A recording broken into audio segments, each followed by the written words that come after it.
Judge Alito dissenting in the case of Murphy versus Missouri at the Supreme Court of the United States. The court just authorized the government to continue their censorship operations, putting pressure on the social media companies to censor medical misinformation, political misinformation, and who knows whatever else they want to do is now allowed moving forward because no one has a right to challenge them. The state sued, couldn't do it. The individual sued, who were actually harmed by the social media companies, couldn't do it. So we now have 3 judges who actually care about free speech in America, which is largely dead. Alito, Thomas, and Gorsuch all dissenting from this terrible decision. They say, all right, let's get into it. This case involves what the lower court termed a far-reaching and widespread censorship campaign. And it was conducted by high-ranking federal officials against Americans who expressed certain disfavored views about COVID on social media. Now, victims of this campaign, perceived by the lower courts, brought this action to stop the government from doing it again. States were victims. They were public health officials who were hampered. Distinguished professors at Stanford and Harvard and many other places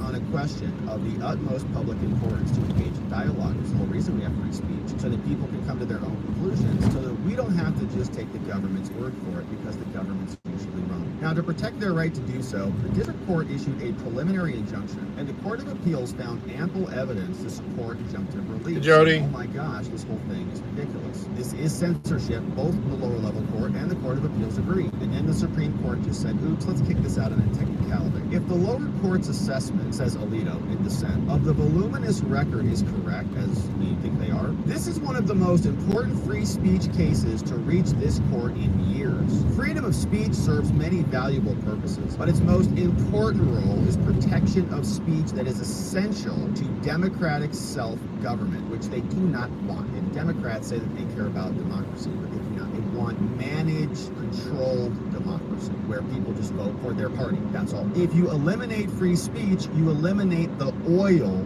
that lubricates the gears of society, and it stops functioning. Speech that advances humanity's store of knowledge, thought, expression, science, medicine, history, social sciences, philosophy, pretty important. Now, the speech at issue here falls squarely into those categories. It concerns the vid, which has killed more than 1 million Americans. Terrible job from our government in managing that. Some of the worst outcomes in the world, if not the worst. Great job. Our country's response remains a matter of enormous medical, social, political, geopolitical, and economic importance. And our dedication to a free marketplace of ideas, which is now dead, that dissenting views is being allowed. Now, I assume that a fair portion of what social media users had to say was of little lasting value. Sure, and mostly the people who were saying, put your mask on, idiots. Some was undoubtedly untrue or misleading. Yeah, like when Fauci changed his tune like 5 times, was undoubtedly untrue or misleading. And some may have been downright dangerous. But we now know that valuable speech was also suppressed. This is what inevitably happens when entry to the marketplace of ideas is restricted. We all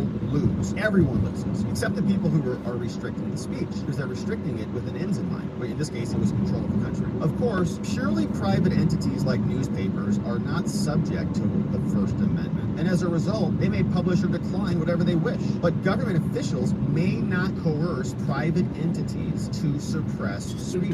That's what happened here. Now, the record before us is vast. It contains evidence of communications between many different government actors and a variety of internet platforms, as well as evidence regarding the effects of those interactions on the 7 different plaintiffs, all injured. For present purposes, yeah, it was pretty bad here yesterday. One of the most influential. My backyard's flooded again.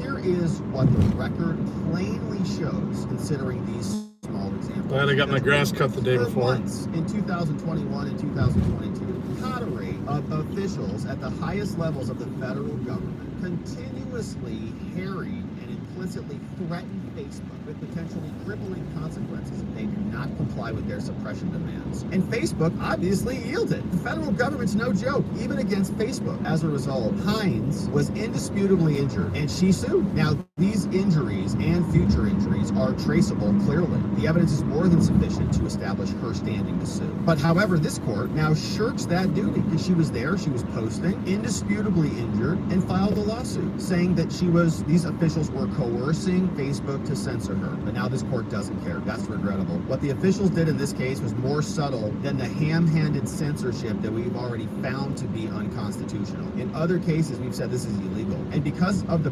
perpetrator's high position, it was even more dangerous coming from the White House. It was blatantly unconstitutional, and the country may come to regret this court's failure to say it. Officials who read today's decision in conjunction with this other case called Bulo will get the message. If a coercive campaign is carried out with enough sophistication, we can do it. We can get by. All we need are those third parties. We just need a bunch of boxes, just like we diagrammed before. In the next section, I'll recount some details, but here are two prominent facts that must be kept in mind. First, social media is important. We get a lot of news from there. And second, internet platforms, although rich, are more vulnerable to government pressure. If a president dislikes somebody, he can't put him out of business. But with Facebook, with the newspaper, the Facebook situation is different. You have the Communications Decency Act, and they're vulnerable to antitrust. And guess who runs the DOJ? The president. And Zuckerberg has already described this. He said antitrust lawsuits are literally existential threats to his company, which is Zuckerberg saying that. That's absolutely true. Federal government, they may feel incompetent, but they can do basically whatever they want, and they do. And because their substantial overseas operations may be subject to even tougher restrictions, it may get worse. So they are subject to this censorship. And so when they came and they put pressure on them, they obliged. Now, the judge continues. He says, I want to share with you about the White House-led campaign to coerce Facebook. The email started like this. Someone from the White House sends this one over. Can you also give us a sense of misinformation that might be falling outside of your removal policies? When the White House didn't get results they wanted, they became demanding. And sometimes those statements were paired with explicit references to consequences. Here's an exchange that took place March 2021 when the Washington Post reported that Facebook was conducting a study on the vid. The study noted that the rules of this content were allowed to circulate. Rob Flaherty, the White House Director of Digital Strategy, promptly emailed Facebook about the report. Rob sent this one over. He said, hey, you guys are hiding the ball on this. He says the White House is gravely concerned that Facebook is one of the top drivers of vaccine hesitancy, and Flaherty wants everybody to get jabbed. In his words, we want to know that you're trying. We want to know how we can help, and we want to know that you're not playing a shell game with us, and we ask you what is going on. Rob Flaherty, bad attitude. Andy Slavitt over at the White House also did the same thing. He said that our interactions with Facebook are not straightforward. You better tell us the truth. You work for us. Says Facebook, we don't believe that you're actually trying to solve the problem. Facebook responded apologetically.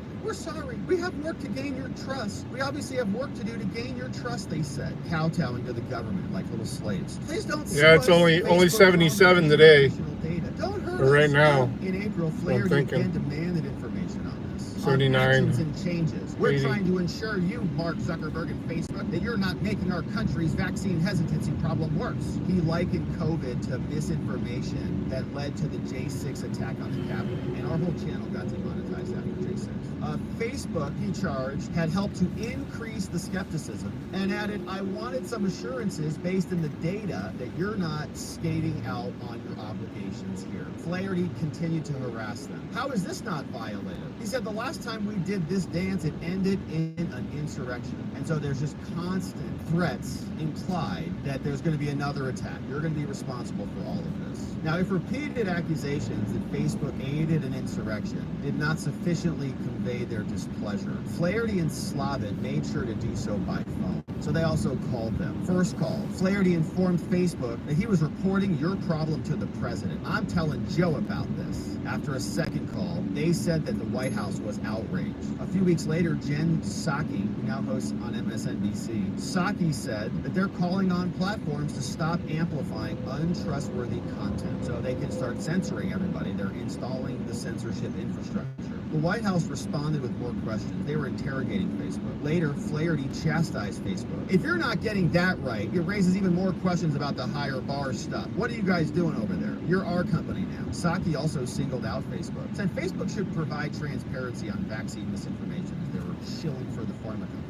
Facebook responded by telling the press that it had partnered with the White House, it had removed accounts, it had eliminated more than 18 million pieces of content. President Biden also said that social media companies were literally killing people by allowing COVID to persist. Yeah, sure we were. And far from disclaiming potential regulatory action, the White House confirmed that it had not taken any options off the table. An open threat. There's plenty we can do. Facebook responded. The next day, Facebook asked how to get back to a good place with the White House. We're sorry we've angered you guys. Sorry we're not censoring hard enough for you. Concrete changes came about. In response, Facebook said that they were going to expand their COVID policies also to further reduce the spread of harmful content. But the attacks didn't end there. Interactions related to COVID lasted until at least June. Then Facebook proposed stopping this. The White House said we might continue it at a later date. But what all this shows is that top federal officials hectored Facebook to crack down on what they saw as unhelpful. Facebook response resembles a whimper that they thought, can we do a better job to get back to a good place? The picture is clear. And other organizations saw the same thing in Louisiana. Hines and others actually were injured. She suffered injury. But now this court is saying there's no standing. They want to talk about traceability. There's plenty here. She did not need to prove that it was only because of their conduct that she was censored. Rather, she needs to show it was one predictable effect of their censorship. She's already met that test. So the majority is demanding too high a level of traceability. We don't need that. All we need to know is that it's at least something that is a predictable effect. It was enough. That's all we need. This is not a demanding standard. She made the showing with room to spare. There's plenty of standing for her. Recall that the officials from the White House and the Surgeon General's office repeatedly hectored and implicitly threatened Facebook to suppress speech, expressing the viewpoint that Hayes espoused. They literally were saying censor her type of stuff. That alone is sufficient. There's clear traceability here. But there's even more direct proof. On numerous occasions, White House officials successfully pushed Facebook to tighten its policies. And those policies implicated Hines. She had her stuff removed. They said it was sensational. Later, Facebook removed 2 of her groups, which posted about vaccines. And second, in May, they also told Slavin. And third, there's another direct injury. And so for another, Facebook increased the strength of its demotions. And so the court reaches its conclusion that there was no standing, but it's ridiculous. It's reasonable to infer that at least some of the government actions led to censorship that hit the people in this case. The White House threats did not come with expiration dates. It's silly to assume that the threats lost their force merely because the White House officials opted not to renew them on a regular basis. And this is redressable. We can't fix this as the Supreme Court. There's ample proof that she'll be censored again. Now, the court disagrees because they say, well, Facebook is free to enforce these things, but we can redress this now. Now, Hines showed that when she sued Facebook, it was due to censorship, and so we clearly have standing. Now, the Judge Alito is going to talk about the First Amendment and says that previous administrations have also wielded tremendous power over these social media companies, but these are virtual orders. They were communicating virtual orders, making the government the actual agent. It's not Facebook doing the censoring. It's the government doing the censoring. The Facebook is just the tool. To take a few examples, after Flaherty read an article about content causing vaccine hesitancy, he demanded to know that Facebook was trying to combat the issue. Don't play a shell game with us. Then he requested assurances based in data the next month. So do it and then show me that you did it. I want proof. Go do your homework and then bring it to me to show you've done it. That's control. A week after that, he questioned Facebook about removal versus demoting. Okay, well, give me some clarity. What'd you do on this? Various comments from the pressure campaign also came out. Psaki saying we engage with Facebook regularly. These were thinly veiled threats. There were legal consequences. Zuckerberg acknowledged an antitrust lawsuit could be the end of his company. Finally, in July, the White House asserted the platforms should be held accountable if they don't oblige. The totality of this shows they were in control. Now, they try to spin this as being fairly benign. Oh, no. We were just asking the platforms for information. That's all. Not a big deal. That's not true as to what happened. They did not simply ask Facebook for information. They grounded the platform for months. They made it clear that if they did not do more to combat what they saw as misinfo, it might be called into account for its shortcomings. Maybe we'll just turn to DOJ. I think I'm going to have a fillet of fish for dinner. The supposedly fleeting nature of these things. Now, they were not fleeting. They were continual. There were many consequences, even if the emails weren't sent every single day. The government also defends these actions, saying it's our duty. The president has a duty to get out there and fight for these issues. Well, that's not what the term bully pulpit means. Remember, President Teddy Roosevelt created the term bully pulpit to denote a president's excellent position to persuade the public. But these people were not persuading the public at all, not using the bully pulpit at all. They were, in fact, emailing people on undercover. They were telephoning Facebook. They weren't speaking to the public about this. They were engaged in a covert scheme of censorship that had only come to light after discovery resulted in all of this coming to fruition. If these communications are the bully pulpit, that's not true at all. In any event, the government is hard-pressed to provide any example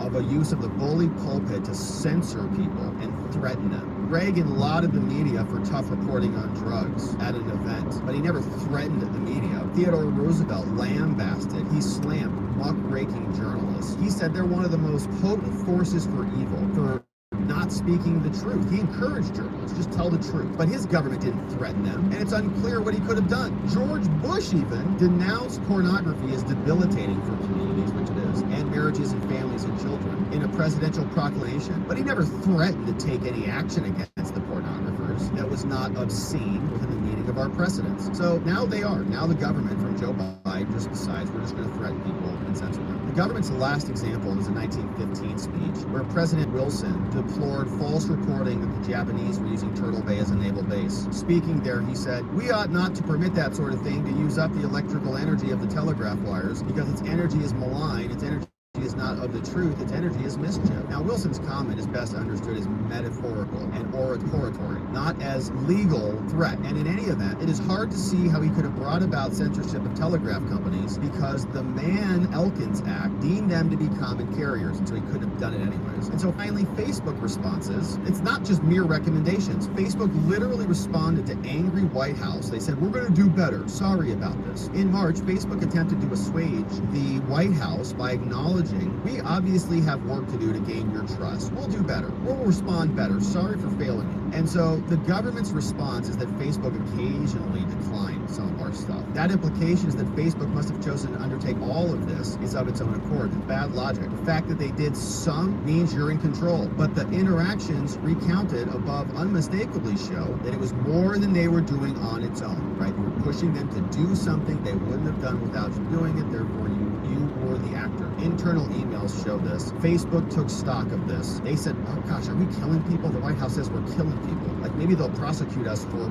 murder. So reasons, I would say not only does Hines have standing, but she would also prevail that she was censoring. Alito concludes his dissent, saying for months, high-ranking government officials placed unrelenting pressure on Facebook to suppress Americans' free speech. Because the court unjustifiably refuses to address this serious threat to the First Amendment, I respectfully dissent. And that's Alito, joined by Thomas and Gorsuch in the right call. Incredibly lame that we have Roberts and Coney Barrett and Kavanaugh all joining with the libs. Not a surprise, but they're punting this. And what this means practically for us is that there is no injunction. There is no limiting of what the Biden administration was doing. They can continue to do this. They can have their little whiners like Rob Flaherty.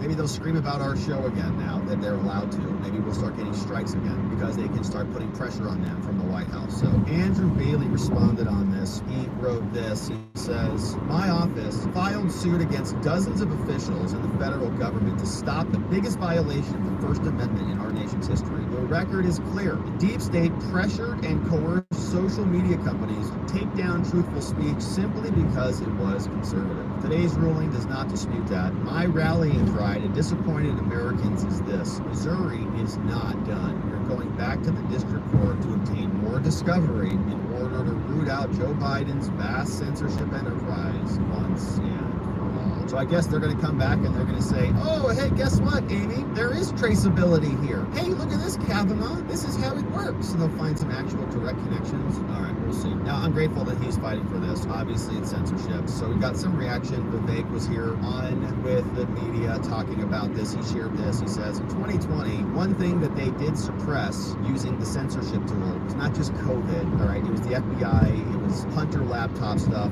Way before even Biden came into office, they were censoring this stuff. They were pre-butting it. In 2020, the Hunter Biden laptop story was suppressed on the eve of the election, says Vivek, which may have changed the outcome. A lot of this would have changed the outcome of 2022 if we could talk about stuff, 2020 if we could talk about stuff. This time, imagine a scenario where Biden wins narrowly after repeatedly labeling Trump a convicted felon, and then the Supreme Court overturns the conviction, permanently damning American democracy. And the reality is this: the last debate, let's talk talk about a lot of the things that happened. This is last time around during COVID. There were claims that Biden made that he had no involvement in his son's dealings. We were in an era of social media censorship. We were in an era where the Biden laptop story was suppressed on the eve of the last election. I hope everybody has learned those lessons of the past to say that, you know what, we're not going the way of censorship this time around. We're not going the way of distorting the information the public gets. This time around, as a country, let's learn from our mistakes of the past. Give the information to the voters so they're able to make their own decisions. And one of the things I really worry about for the country right now, John, is this. I think it's a very real, possible scenario, is that Biden's coming in, you talk about coming in hot, probably going to call Trump a convicted felon. Well, let's play this out. A lot of legal experts believe this is going to be overturned on appeal or by the Supreme Court. And I worry about a scenario where, God forbid, we have another election. If Biden won it by a narrow margin and the Supreme Court overturns it after the fact, and we know that actually affected the views of voters, I worry about this country. That's even worse than the suppression of the Hunter Biden story on the eve of the last election. So this time, let the voters have the fact, and I hope this country, from the media to the political lesson. Are you nuts? They're turning it up on overdrive right now. They are censoring the hell out of everything. Trump is being gagged this time around in 3 locations. They're trying to get a 4th gag, censoring him officially in court documents, in court records. It's not just surreptitious censorship between White House officials and social media texts. They're now doing it openly, legally, in court. And I appreciate what Vivek is saying. I mean, you got to have an optimism. He's probably going for that VP slot right now, which, you know, I kind of hope he gets. But social media, good news is we've got Rumble now, which has been stood up since 2020 in a massive way. We've got X now, which is promising some alternative interpretations of free speech, which is good. But we didn't have those things previously. Now they're trying to censor really the debate in many ways. They're trying to have CNN say you can't live stream over it, you can't comment over it. We're going to control everything. There's not even going to be an audience in there, so that they can, I guess, maybe cut and splice whatever they want to create this little show for us. So we'll see what's happening. Here's Jonathan Turley, who always has good analysis. He is here explaining his take on the SCOTUS decision that got dumped on our laps today. This is one of the most fundamental issues that we are facing. I wrote about this issue, this case, in my recent book, because you have one of the largest censorship systems in our history, if not the largest. It's been called Orwellian by lower court judges. And what the court is saying is that we won't hear you on this issue because you're not the right litigants. Now, I have to admit, I've always been something of a standing dove. I believe that these standing decisions are too narrow because they do prevent the court from rendering a decision on such important constitutional questions. So this issue will have to wait for another day. But one of the things that many of us have been arguing for years is that the government is engaging in censorship by surrogate. I testified about this in Congress, that they have made a mockery of the limits of the First Amendment by doing indirectly what they're barred from doing directly. They're using academic and corporate allies to bar and cancel and blacklist critics on a variety of different subjects. So it's going to be very frustrating for the free speech community because we've been trying to see if there will be a final decision to strengthen free speech. Nope, there won't. The institutionalists continue to gobble up power for their institutions. So we're going to be here. We're a lot more anti-fragile than we were the last time this happened. So we're on Rumble, X, and on Google. So we'd love to have you follow us over there. We'll also be, of course, here, wherever it is you're watching us on the next one. And we'd love it if you invited someone that you knew or loved come and join us as we continue our coverage, continuing to monitor what the Supreme Court is doing and how their decisions impact the 2024 election. We've got a great video coming up next. We'd love for you to stick around and join us on this one. We look forward to seeing you over there and back here on the next one.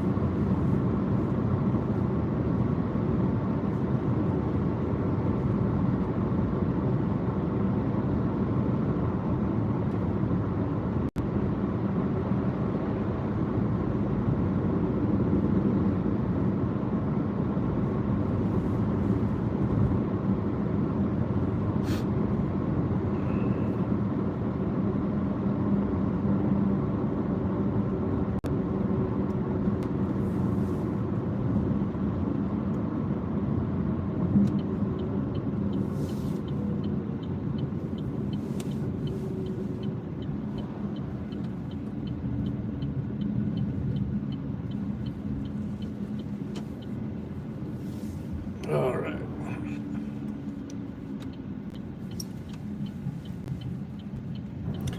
She's got a new job, so she's been busy.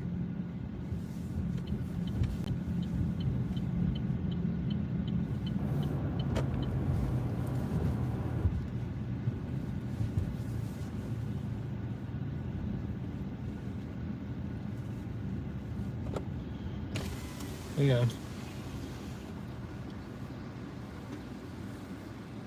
Thanks for stopping. Are you using a mobile app today? If not, go ahead with. Yeah, mobile order HR78 for Norm.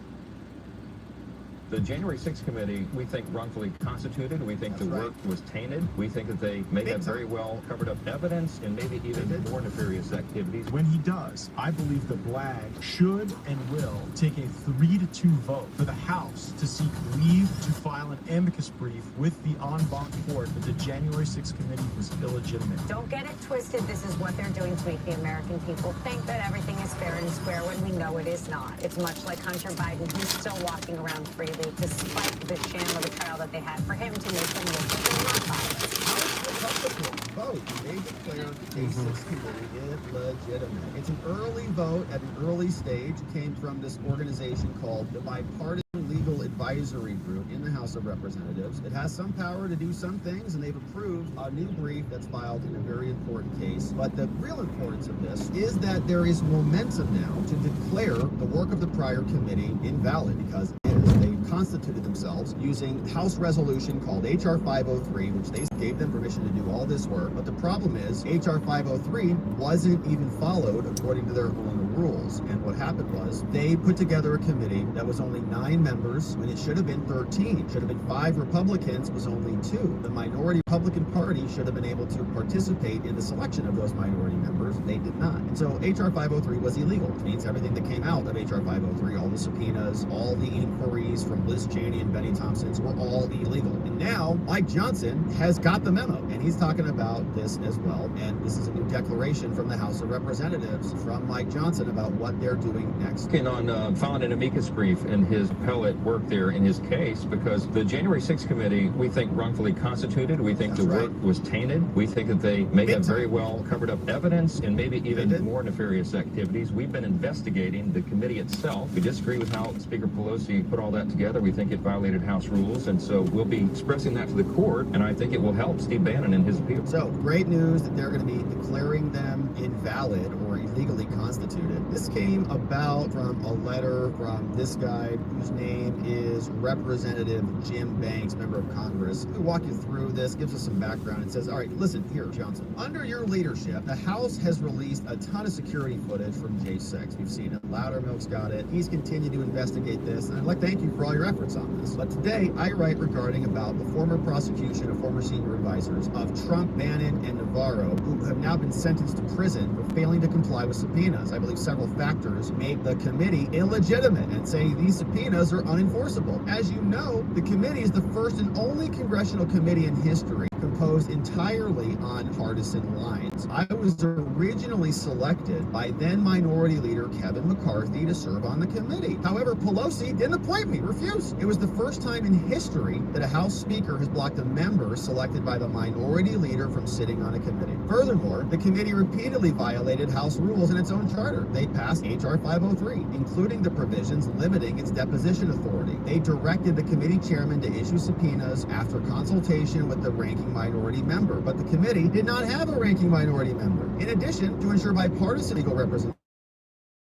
the rules say the ranking minority member can but they only answered to Chairman Thompson and to the Democrat Party, so there was no compliance with the rules. This rule also says we have 13 members, 5 of whom shall be appointed after consultation with the minority. But no, only 9 were on the committee, 9 of whom were appointed after consultation with McCarthy, none of them appointed after consultation. Now, in this other case, Yellen versus the United States, the Supreme Court overturned contempt of Congress convictions because the subpoenas were issued in the violation of House rules. And finally, also, thanks to Chairman Loudermilk's work, we now know that the committee deleted hundreds of records shortly before the 118th Congress and the start of the House Republican majority. This willful destruction of evidence violates House rules, and because the improperly destroyed documents included evidence of the committee's own misconduct, they could have assisted Bannon and Navarro in their defenses. And so, given the committee's unprecedented norm-shattering behavior and their partisan motives and structure, if you were to direct the bipartisan legal advisory group to file an amicus brief in support of Bannon, it would have my full support. Sincerely, Jim Banks, member of Congress. And so they have done that now. Now, this was another idea from Matt Gaetz. He shared this some time ago on the Tim Pool Show. And here is what that sounded like. I believe the only way Steve Bannon does not go to jail is if there is a vote at an entity called the BLAG, the Bipartisan Legal Advisory Group. It is made up of the Speaker of the House, the Majority Leader, the Majority Whip, the Minority Leader, and the Minority Whip. So the Republicans hold a 3-2 in this. Bannon is going to petition for an en banc review of this determination to revoke his bail. When he does, I believe the BLAG should and will take a 3-2 vote for the House to seek leave to file an amicus brief with the en banc court that the January 6th committee was illegitimate. It was illegitimately formed. It was a runaway committee, did not have a proper minority member, and whether it's Peter Navarro or Steve Bannon, nobody should be sitting in a jail cell because they would not comply with the absurd musings of a committee unlike any before in our nation's history. Illegally constituted. So we also have a Politico report. Politico tells us that GOP leaders back Steve Bannon's fight against the conviction for defying the January 6th panel. Republican leaders voted to make their determination the formal position of the House. Oh yes. Says Speaker Johnson and other House leaders voted on Tuesday to reject the previous Congress's handling of the J6 committee, the last-minute effort to boost Bannon's appeal from his 2022 conviction for defying a subpoena from the panel. The Republican leaders were there. They voted to make their determination the formal position of the House, allowing them to file a legal brief on behalf of the chamber. The vote was along party line. It was the secret vote first reported by Politico. They were granted anonymity to discuss the vote. The move comes as Bannon goes to the Supreme Court. He's scheduled to go to jail on July 1st. Johnson, Majority Leader Steve Scalise, and Rep. Tom Emmer confirmed the closed-door statement on Wednesday. The House brief will be filed with the D.C. Circuit Court of Appeals, which is considering the fight. It will withdraw certain arguments made by the House earlier in litigation, but it also remains to be seen what the legal effect will have. Several judges, including Trump's judge, found the J6 committee's subpoenas were valid. Yeah, and they used the separation of powers argument on that. The courts just said, well, it's the House. They don't want to follow their rules. I got a valid subpoena here. It comes from Congress. So Congress wants to deal with that. They can deal with it. But I can't manage the House. The Justice Department indicated to him weeks later, and a jury convicted him in July. So Republicans are now doing something on that. That is good news. We also saw BLAG voted yesterday. Olivia Beavers wrote in this. House GOP voted to reject the previous Congress's position on the J6 committee. The subpoenas are invalid. The report is invalid. All the testimony is invalid. It's all invalid. Everything that came out should go right in the garbage. And in fact, they should all be investigated. Again, trying to weaponize the government outside of their own rules. So that is now something that has happened. Steve Bannon is very happy about this. He submitted a text message over to Axios last night. They say Steve Bannon praised House Speaker Johnson after Johnson vowed on Tuesday to file a legal brief in support of Trump and Trump's advisor. Bannon is due to report to prison, 4-month sentence starting in July. Johnson said on Hannity that they were going to be supporting him, and so Republicans are now fighting back. Bannon sent a text. Speaker Johnson and House leadership showed tremendous courage in repudiating the illegally constituted J6 committee and its activities and investigations, Bannon said. And he's absolutely right about that. The whole thing is illegitimate. So here is Alina Abba talking not necessarily about the J6 committee, but about a lot of the lawfare and the weaponization of all of these institutions. The J6 committee, the criminal prosecution in New York, the big Fannie prosecution, the classified documents case, on and on and on. And everywhere we go, they just keep trying to gag Trump. They keep trying to lock him down. They want to get these trials done before the election because it's all political. It's not about justice at all. Sure, Sean. Thank you for having me. Well, first and foremost, we have the absolute ridiculousness where they try and make it sound like Judge Merchan is being politically unbiased. We know that's not the case. We had a partial win in the First Amendment gag order where he allowed the president to now speak about witnesses. Remember, President Trump is the only person being gagged here. He is the only political candidate that is being gagged. Witnesses themselves weren't gagged. So we have Judge Merchan now, after the trial, after people like Michael Cohen could go on MSDNC and all the rest and talk. Now they say, oh, hey, you were convicted by a New York blue jury, but now you can talk. Don't get it twisted. This is what they're doing to make the American people think that everything is fair and square when we know it is not. It's much like Hunter Biden, who's still walking around freely despite the sham of a trial that they had for him to make them look like they're not biased. So then on top of that, Sean, we had the DOJ and, Jack Smith, who we do not believe is even a valid special counsel, who wasn't appointed properly, shouldn't be in the position, now asking for yet another gag order. It's no different than what we're going to see on Thursday. They are orchestrating everything through courts. If they can't hype up and hop up Joe Biden, they'll just make sure they silence President Trump while they go after him politically in the courtrooms. We're seeing it time and time again. It's got to stop. We're going to see what they recommend from the prosecution side. Obviously, there's some back and forth, but I don't put anything past them. If you recall, a few weeks ago, after the trial, someone spoke on The View and said, I've spoken to people in the prosecutor's office, in Alvin Bragg's office, and I've heard that they're going to recommend 1 year at Rikers. First and foremost, why are you speaking to anybody from the DA's office? Secondly, the fact is, I wouldn't put any of that past them, Sean. They couldn't beat him when they put him in court. They couldn't beat him when they put gag orders on every single case. But now they're going to try and jail him. I don't doubt it. It will literally cause an uproar in this country. They cannot do it. It would be ridiculously desperate. But hey, they are. They can't win. Biden's their candidate. So that was Alina Abba explaining of what's happening in this lawfare all across America. And of course, she's right. She has very astute legal analysis. But it is true. It's ridiculous. They are gagging him. They're locking him down geographically in different regions. They're sucking the time out of his day. They're sucking the money out of his campaign coffers and gobbling up all the resources they can because they have nothing to stand on. They've got no ideas. They've got no policy successes they can turn to. And they live mostly miserable lives. So they wake up every day finding out who their political opponent is. It's always somebody. It happens to be Trump right now, but he's just the current flavor. They're maniacs. They want total power and unbridled submission from all of us. We're not going to give it to them. We're going to be here continuing to cover this, my friends. We appreciate you joining us as we do. Thank you for subscribing wherever it is you're watching this channel. Thanks for liking the video. Thanks for inviting someone you know to come over and join us as we continue to expose this monstrosity of corruption that is our federal government. We have a great segment coming up. If you missed it earlier, we're talking about SCOTUS and how they're authorizing censorship all across America again after what we saw in 2020 and 22. They're going to allow it in 2024. So if you missed it, that one's coming up next. We'll see you over there and back here on the next one.